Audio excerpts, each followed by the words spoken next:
में Pakistan peoples Party gulf शोबा खवातीन की सेक्रेटरी इतलात नजमा जिलानी ने खवातीन के आलमी दिन पर एक तकरीब इशाइया का एहतमाम दुबई के मकामी होटल में किया। तकरीब का आगाज़ तिलावत कलाम पाक से हुआ। खवातीन के आलमी दिन की इस तकरीब का मकसद दुनिया भर में खवातीन के साथ होने वाले बढ़ते हुए तशद्दुद और उनके साथ होने वाली नाइंसाफ़ियों की रोकथाम पर मुकर्रीन ने अपनी आरा पेश की। ख़ास तौर से हमारी चीफ गेस्ट आए और हमारी बहुत ही हरदिल अजीज़ मोहतरमा शीरीन दुरानी साहिबा, काफ़ी अरसे बाद हमसे मुलाकात हुई है क्योंकि कुछ सीवियर कंडीशंस थी इनकी। मियां मुनीर खान साहब और नजमा जिलानी सबकी मैं बहुत मशहूर हूँ। तकरीब में मुझे मदऊ किया। आज की खवातीन के हवाले से जो दिन मनाया तो जो हमारे दीन ने 14 साल पहले दे दिया खवातीन को बराबरी के हकूक़ हैं, बिल्कुल हैं, दिए में सकते। तकरीब में मदुक मेहमानों ने खवातीन और उनके हकूक़ पर रोशनी डालते हुए उनके हकूक़ के हसूल को दीन इस्लाम की रोह से भी अहमियत का हामिल करार दिया। मुकर्रीन ने बैनुल अक़वामी सतह पर खवातीन की खिदमात को सराहा। तकरीब में मदऊ मुख्तलिफ तबका फ़िक्र से ताल्लुक़ रखने वाले समाजी और सियासी शख्सियात में शामिल खवातीन में नामवर शायरा आयशा शेख आशी ने खवातीन की अहमियत पर अपनी खूबसूरत गज़ल से नुमाइंदगी की।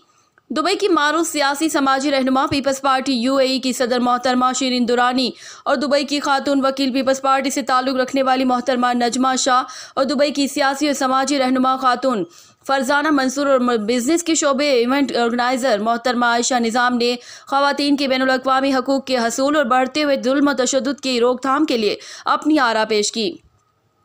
ये कि मुझे इनवाइट करने के लिए यहाँ पर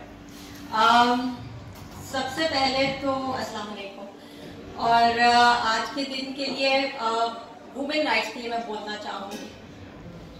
मैं फसाना नहीं हूँ औरत हूँ, मैं फसाना नहीं हूँ औरत हूँ, ये हकीकत का आलमी दिन है।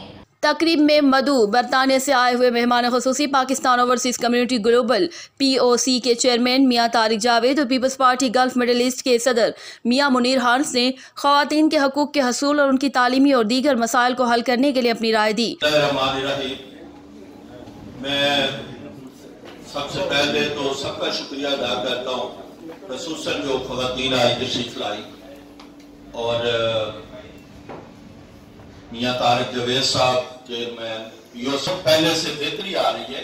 और इसी तरह मैं दुबई की बात करूंगा, हमारी जो चंद खवातीन यहाँ बैठी हैं कि ये अपने अपने मेरी तरफ से अस्सलाम वालेकुम और स्टेज पर बैठे हुए मेरे भाई मेरे दोस्त मियां मुनीर हांस, जिनकी एक अपनी जदोजहद की एक बड़ी लंबी दास्तान है जिसका मैं खुद भी एक तशद्दुद दुआ। सबसे पहले तो मैं जनाब मियां जावेद साहब को वेलकम करता हूँ, POC के चेयरमैन हैं, और जनाब राना अनीस साहब को भी वेलकम करता हूँ और दयार गैर में मुस्तहिक खवातीन की मदद के लिए अपनी खिदमात की पेशकश की। मुकर्रीन में शामिल पाकिस्तान पीपल्स पार्टी के अहदेदारान निसार महमूद खटक, इरफान कमर गोंदल, जुल्फ़िकार अली मुगल, चौधरी शफीक सिद्दीकी के अलावा खवातीन और मर्द और हजरात ने अपनी अपनी आरा पेश की। आखिर में नजमा जिलानी की जानिब से दिए गए इशाइये में मुख्तलिफ किस्म के लजीज खानों और चाय से खातिर तवाज़ो की गई।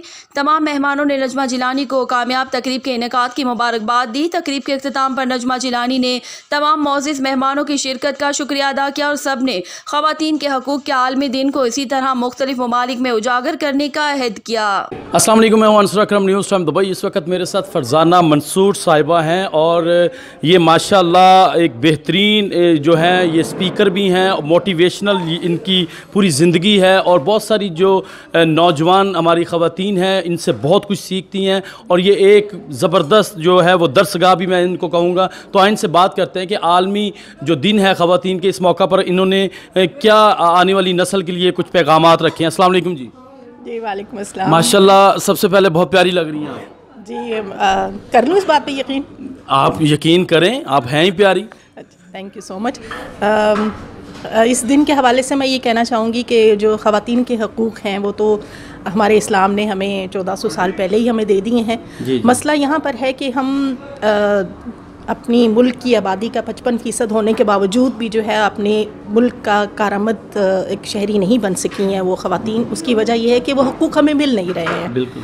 तो एजुकेशन में और जॉब्स के सिलसिले में और बाहर किसी भी काम के सिलसिले में वो निकलें तो उनको हर किस्म के जो है ना वो पाबंदियों का करना पड़ता है। घर में रहें तो उनको अपने घर वालों की तरफ से जो है वो रिस्ट्रिक्शंस मिलती हैं, या उनको उनके हकूक़ जो जायदाद के या घर में इवन सालन में से बोटी के जो है वो पूरे उनका हिस्सा नहीं मिलता। ये भी अच्छी डिवीजन आपने बताई। जी बिल्कुल, ये तो बहुत हमारे घर का एक बहुत एक हमारे मेजॉरिटी हमारे घरों में ये किया जाता है कि अच्छी वाली बोटी हमेशा निकाल के बेटे के लिए रखी जाती है।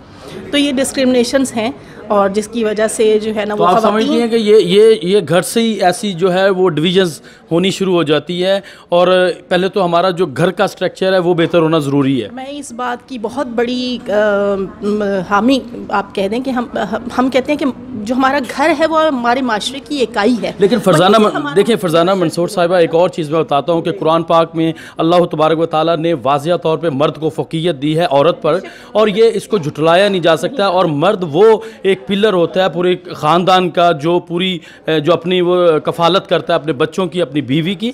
तो इन तमाम चीज़ों को भी आप एक्सेप्ट करें क्योंकि ये कुरान की रोशनी है। बाकी जो चीज़ें हैं वो मुआशरा आपको क्या, ये क्योंकि मुआशरे की बातें हैं। अगर हम घर की बात करें तो घर तो खुदावंद करीम ने हमारे लिए मर्द के लिए ये फ़ौक़ियत दी हुई है। बिल्कुल ऐसा ही है। मैं हमेशा ही इस बात की हामी रही हूँ कि जैसे कहते हैं ना कि हर कामयाब मर्द के पीछे औरत का हाथ है, तो इसी तरह हर कामयाब औरत के पीछे भी मर्द का हाथ होता है। तो ये वाइस वर्सा है। आपने एक दूसरे को आपने स्पेस देनी है, उनके हुकूक का ख्याल रखना है, तभी जाकर जो है ना वो चीज़ें जो हैं वो बेहतर होनी शुरू होंगी। वहाँ पे गड़बड़ होती है जहाँ आप एक दूसरे के हुकूक मारते हैं या आप दूसरे के दायरे इख्तियार में जाते हैं। तो हमें आपने बिल्कुल ठीक कहा कि हमारे घर में हमारे अगर हम यहाँ पे मैं आप जैसे आपने मेरे लिए कुछ अल्फाज कहे, तो मैं अगर यहाँ पे खड़ी हूँ तो इसकी वजह यही है कि मुझे मेरे घर से मेरे वालिद ने, मेरे भाइयों ने, मेरे हस्बैंड ने मुझे सपोर्ट किया तो मैं यहाँ पर हूँ। हम उनकी सपोर्ट के बगैर यहाँ पर खड़े नहीं हो सकते। तो हम एक्नॉलेज करते हैं उनकी सपोर्ट को, लेकिन अपनी एबिलिटी को आगे लेके चलना भी हमारी जिम्मेदारी है कि हम अगर उस काबिल हैं तो हमारी वो काबिलियत नज़र आएगी तो वो हमें सपोर्ट करेंगे। ठीक है। अब ये सारी चीज़ों के साथ लेकिन इस सारी बातों का ये मतलब नहीं है कि हम जब बाहर निकलते हैं तो हमें हमारी ख़वातीन को वो हरासमेंट का सामना नहीं करना पड़ता। वो सब भी अपनी जगह हकीकत है। तो इन सारे माशरे की चीज़ों का, जैसे मैं कहती हूँ ना कि घर ही जो है वो तमाम मसाइल का हल भी उसी घर के अंदर है। अगर आप उन मसाइल को घर में ही तरबियत में ही आप शुरू करें तो फिर एक कतरा कतरा बन के चीज़ें जो हैं वो बेहतर होना शुरू हो जाएंगी। लेकिन आप आने वाली जो हमारी नस्ल है उनके लिए क्या आप सोच रही हैं कि बच्चियों के अगर दिमाग में हम लोग ऐसी चीज़ें फीड कर देंगे तो वो तो घर में इतनी डिविजन्स हो जाती हैं कि वो आप लोग उसको आने वाले वक्त में एक रूट्स पे ही आपने उनको दे दी वो सब कुछ। नफ़रतें हैं कि बेटी के लिए ये हुआ, बेटे के लिए बोटी ज़्यादा रखी जाती है। तो हम कौन सा मुआशरा जो है वो प्रेजेंट करेंगे? यही तो इसीलिए ये जो अभी आजकल एक स्लोगन वो जो हमारी आज़ादी, लेकिन वो मैं अभी वो बता रहा हूँ, ये भी मैंने पूछा है। लास्ट ईयर ये स्टार्ट हुआ, मेरा जिसम मेरी मर्जी। अब तो बड़ा आप जाके देखें वल्गर किस्म की वो थॉट पे वो बता रही हैं। उसकी इसलिए सबसे पहले खिलाफ हूँ कि हमारे यहाँ लोगों ने, जैसे मैं कहती हूँ ना कि तालीम का हक नहीं है। हमारी ख़वातीन जैसे ही हमारे मर्दों ने कुछ एक्सेप्ट करना शुरू किया है कि चले हमारी ख़वातीन जो हैं वो बच्चियाँ हमारे घरों से निकल के पढ़ना शुरू हैं, वो जब ये देखते हैं, वो हमारे मर्द जो अभी थोड़े से इनलाइटेंड होना शुरू हुए हैं, वो ये देखते हैं कि क्या बच्चियाँ पढ़ के कल को इसी आज़ादी का मुतालबा करेंगी, तो वो फिर वहाँ पे भी हमारी रिस्ट्रिक्शंस लग रही हैं। वो मर्द हजरात भी जो हैं उनकी सोच बदल रही है कि नहीं, हमारी बच्चियाँ भी कल को यही सब कुछ ना करें। बिल्कुल सही, वो इनसिक्योरिटी होती है। बिल्कुल, थैंक यू सो मच। हमारे मज़हब और हमारी अखलाकियात इन चीज़ों की हमें इजाज़त नहीं देता।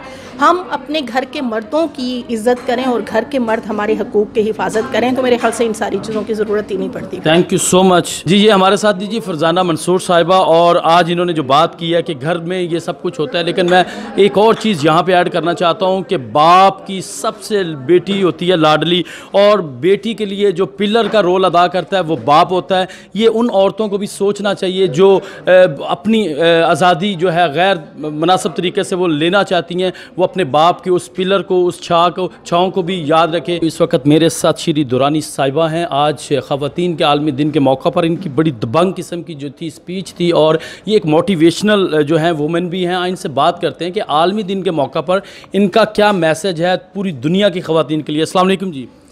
वालेकुम अस्सलाम। माशाल्लाह बहुत प्यारी लग रही हैं। बहुत शुक्रिया। और आप दोबारा से कम बैक हुआ आपका सियासत में, और जो इवेंट्स हैं तो न्यूज़ टाइम और अंसर अकरम की तरफ से आपको बेहद दुआएं भी हैं और वेलकम भी हैं। बहुत शुक्रिया। बस अल्लाह ताला ने दूसरी ज़िंदगी दी है। थोड़ी सी बीमार हो गई थी मैं, सर्जरी हुई थी। ख़वातीन के आलमी दिन पे मैं ये कहूँगी कि ख़वातीन जो एहतजाज करती हैं कि हमें आज़ादी चाहिए, मेरे नज़रिए के मुताबिक वो गलत करती है। उनको किस चीज़ की आज़ादी चाहिए? वो पाबंद सलासिल तो नहीं है ना, वो क़ैद नहीं है, वो हथकड़ियों में नहीं है, आज़ाद ही ज़िंदगी गुजार रही है। अगर वो ये समझ लेना कि अल्लाह ताला ने और कुरान ने और हमारे रसूल ने और हदीस ने हमें क्या हुकूक और क्या फ़राइज़ दिए हैं, अगर वो उसको वो अच्छी तरह समझ जाए तो उनको कोई भी आज़ादी का वो नहीं होगा, मुजाहरा नहीं करेंगी और आज़ादी के लिए वो नहीं लड़ेंगी, क्योंकि वो उनको अल्लाह ने आज़ाद पैदा किया है। वो शुक्र करे कि वो उस दौर में जाहिलियत में पैदा नहीं हुई कि जब बेटी पैदा होती थी तो ज़िंदा उसको गाड़ दिया जाता था। मैं ख़वातीन को ये कहूँगी कि मर्दों के बग़ैर हम कुछ नहीं हैं, ख़वातीन मर्द के बग़ैर कुछ नहीं है और मर्द ख़वातीन के बग़ैर कुछ नहीं है। बिल्कुल ठीक, यही बात अगर ये हर औरत समझ जाए, माशरा बनता है दोनों से, मर्द और औरत मिल के माशरा बनाते हैं। Thank you so much Shri Durani साहबा, थैंक यू सो मच। बहुत शुक्रिया आपका, आपने मुझे मौका दिया बात करने का। वेलकम। जी नजमा, आप जो हैं वो इस्लामी रूह के मुताबिक मांग रही हैं हकूक़, अभी भी औरतों के जो आलमी दिन के मौका पर है। और मैंने लास्ट ईयर आपसे एक क्वेश्चन किया था, मेरा जिस्म मेरी मर्ज़ी, एक बहुत वल्गर किस्म का ये जो वर्ड था। और इस वक्त तो मैंने देखा है कि जो औरतें एहतजाज कर रही थी उन्होंने ओपनली सब कुछ बताया। तो आप उन औरतों को किस तरह से इस मुआशरे के लिए समझाना चाहती हैं कि मर्द और औरत के दरमियान क्या उनके आपस में अच्छे रिलेशन होने चाहिए? जी, आज आलमी यौम ख़वातीन के हवाले से जो हम दिन मना रहे हैं, तो मैंने कुछ देर पहले जो उसका ज़िक्र किया था कि औरतें जो हैं वो अपने हकूक़ क्यों मांग रही थी, उसके हवाले से जैसे कि पाकिस्तान में इस वक्त मेरा जिस्म मेरी मर्ज़ी लास्ट ईयर का ये एक स्लोगन था और बहुत ही अब ओपनली वो बता रही है, ओपनली जो है उसको कबूल कर लिया गया कुछ लोगों में, कुछ जिन्होंने अपना स्टेटस बनाया है कि हम आज़ाद होना चाहते हैं, ये उन ख़वातीन के लिए। लेकिन इस्लामी माशरे में इस्लामी अहकामात के हवाले से मैं ये कहूँगी कि ये बिल्कुल गलत है। और जो कि इस वक्त पाकिस्तान में जो प्रोटेस्ट किया गया और जो कुछ उन्होंने उस स्लोगन को पूरा करके दिखाया, उन बच्चियों ने जिनको मेरे ख़्याल में अवेयरनेस नहीं है अभी कि मेरा जिस्म मेरी मर्ज़ी के हवाले से, और भी बहुत कुछ उन्होंने कुछ इस तरह के स्लोगन्स भी किए जिसमें कि हम मर्दों को दिखा देंगे, हम अल्लाह पाक को दिखा देंगे, नाउज़ुबिल्लाह। तो मेरे ख़्याल में ये घर से उनके जो अवेयरनेस है, उनके वालिदैन हैं या हमारा जो घर से होना चाहिए। Thank you so much Najma, आपने अंसर अकरम को टाइम दिया, न्यूज़ टाइम को टाइम दिया। जी, ये हमारे साथ थी नजमा जिलानी और इन्होंने, आपने सुना है कि इनकी क्या थिंक है औरत के बारे में। और ये आज जो है ख़वातीन का आलमी दिन भी था, उस मौका पर इन्होंने ज़बरदस्त यहाँ पर जितनी भी ख़वातीन थी उन्होंने अपने अपने अंदाज से अपनी अपनी सोच के मुताबिक औरत के आलमी दिन को एक चार चांद लगा दिए। तब तक के लिए इजाज़त, खुदा हाफिज़।